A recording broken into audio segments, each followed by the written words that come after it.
I'll be talking about how to make a neural interface for a bionic hand prosthesis. So what do we do when a person loses an upper limb? So either it's transplant or prosthetics.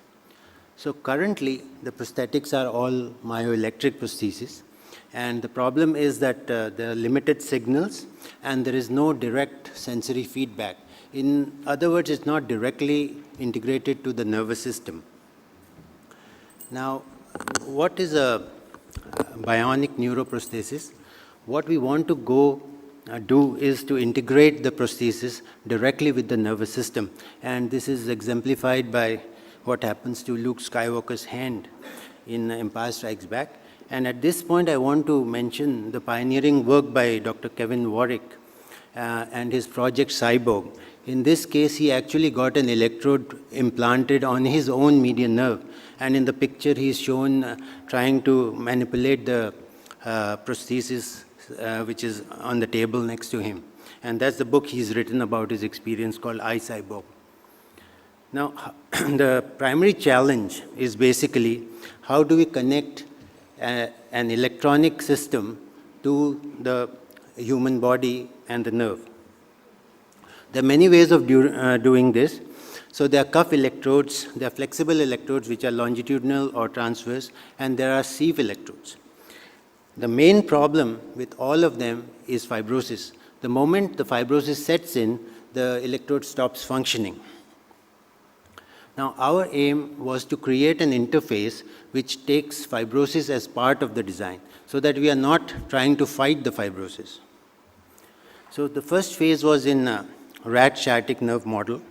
So this is the implant which we created. So this is a silicone chamber, and it has got microelectrodes inside. And the rat sciatic nerve was inserted into this chamber, and then it was placed in the body for about 10 weeks. And then we explanted, attached it to the connector, and tried to get signals by stimulating the sciatic nerve. And we were able to get the action potential quite consistently, but the values were very mixed values. They don't coincide either with the motor or sensory values. So the interesting thing was what happened to the nerve inside this chamber. And what we found that the nerve had grown all by itself around the electrodes. So you can see these are very fine microelectrodes, and you see this funnel-like structure on top of these. So these electrodes are not inserted into the nerve. In fact, the nerve was not even in contact with these electrodes in the first place. It grew over these electrodes. And this is a very consistent finding in all the specimens, this funnel-like structure formed over the electrodes. And in histology was even more interesting, and we found that the other one, the black one. No, that's okay. I take it back. Okay. The black one. Okay. So what you see here is basically the axons which are in black are following the fibroblasts in these two layers. And whatever shape it is formed, the axons are following that shape. So this was a very interesting observation that these axons are following fibroblasts. So this is what was the initial publication many years ago, and we just called it fibroaxonal composite.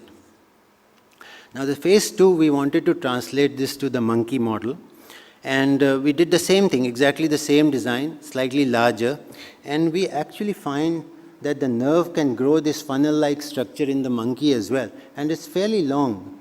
This is a centimeter graph basically, and this is a hollow structure, and it also contains axons.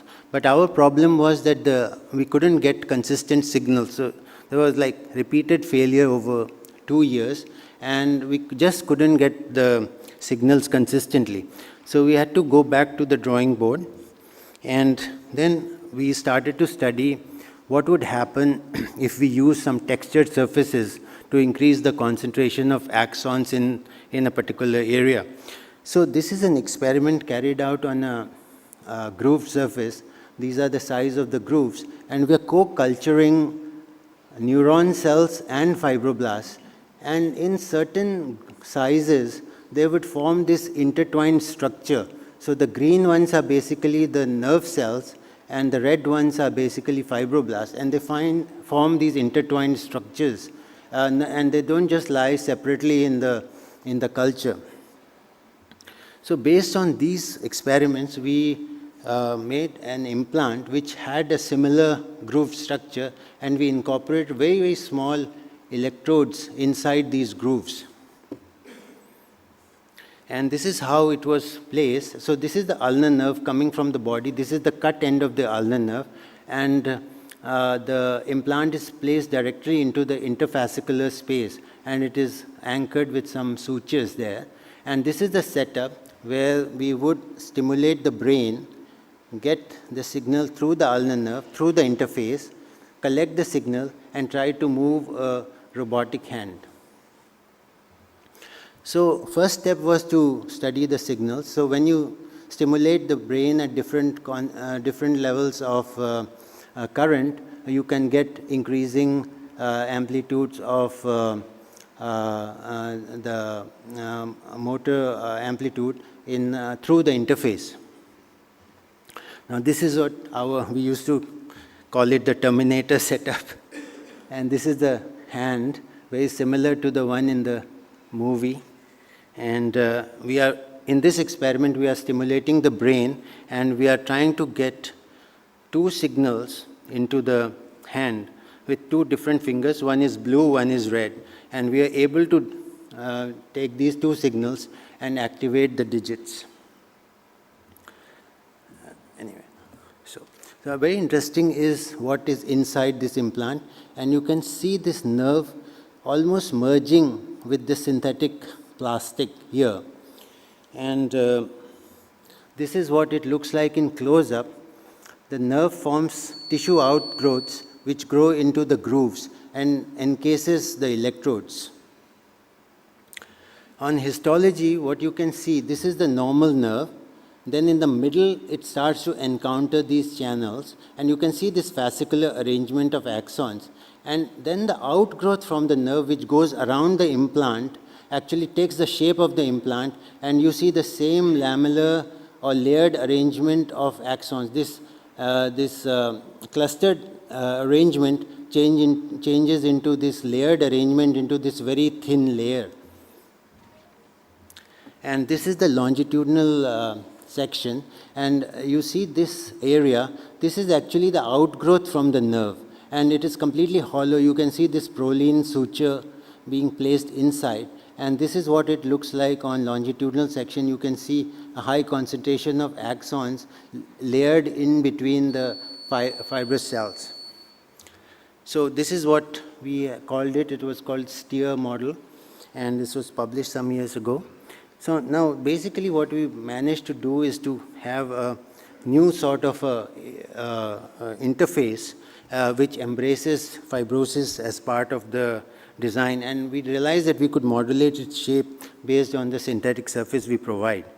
Now this is something I want to highlight, which because a lot of basic science gets missed in our hand surgery literature. So you see, this is a paper 2015. This says the macrophages guide capillary formation, and the capillary formation guides axons in a nerve injury scenario. Almost similar, at the same time, we published the axons being guided by fibroblasts. So basically what these papers are suggesting is that it is the local inflammatory processes that guides nerve healing in cases of nerve injury. And this field actually is new, but already these courses are there in universities. Thank you.